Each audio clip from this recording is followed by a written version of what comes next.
And I hope that the Home Office will have studied that report, and if they have, as I'm sure some of them may have done, and ministers may have been told about it, they will know that that committee, for example, looked at the special advocate procedure operating in this country, and they were not impressed. And they made an important recommendation with which I agree, which is a recommendation 8, that the special advocate should be able to communicate with the party affected by the proceedings and his or her counsel after receiving confidential information and attending in-camera hearings, and that the government should establish clear guidelines and policies to ensure the secrecy of information in the interests of national security. I'd like the Minister to tell us in her reply whether she's been advised about the report and whether the Home Office will take it carefully into consideration before behaving next time as they have on this occasion. At all events, there are extremely serious issues about due process, and we say in our report that we consider that the standards that should apply to the more restrictive, non-derogating orders, in view of the severity of the restrictions that they contain, that those are not compatible with due process. The next point on which my colleague and friend Lord Judd referred was on prosecution. This again is a very serious matter indeed.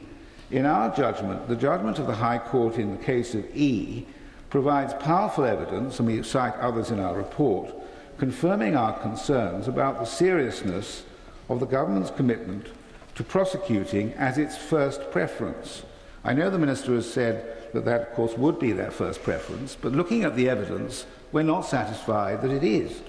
And the judgment of the High Court confirms our concern.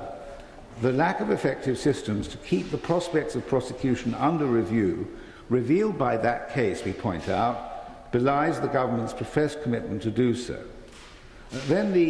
I've almost come to the end of our points. The fifth point, which I don't think Lord Judd did refer to, was the effectiveness of the control orders regime. In our view, the government's explanation that individuals who have absconded from control orders or disappeared do not pose a threat to the public raises questions about whether control orders are being used for the purposes for which Parliament was told that they were necessary during the passage of the 2005 Act, namely to protect the public from the risk of harm by suspected terrorists. The main significance of the fact that the subjects of 3 control orders have either absconded or disappeared is that it shows that the limitations of control orders as a means of protecting the public.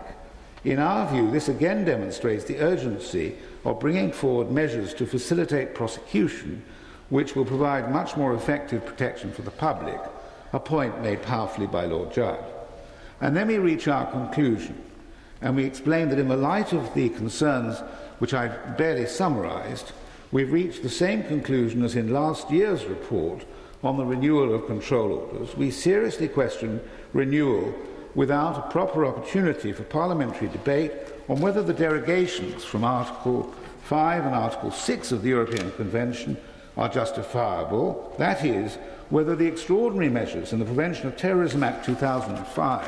which the government seeks to continue in force, are strictly required by the exigencies of the situation. And we earnestly recommend that Parliament should be able to debate that question, which of course it cannot do adequately in the rushed procedure this afternoon. And we draw Parliament's attention finally to our serious concerns about the vigour with which the government is pursuing prosecution as its preferred counter-terrorism measure, and what we now consider to be the urgency of the need to bring forward measures to facilitate prosecution. Again, I hope the Minister in her reply will tell us what are the urgent measures the government are bringing forward to facilitate prosecution rather than maintaining this extremely unsatisfactory regime. Very briefly express my full agreement with the final point made by the noble Lord Judge about the importance of due process, of observing the requirements of natural justice.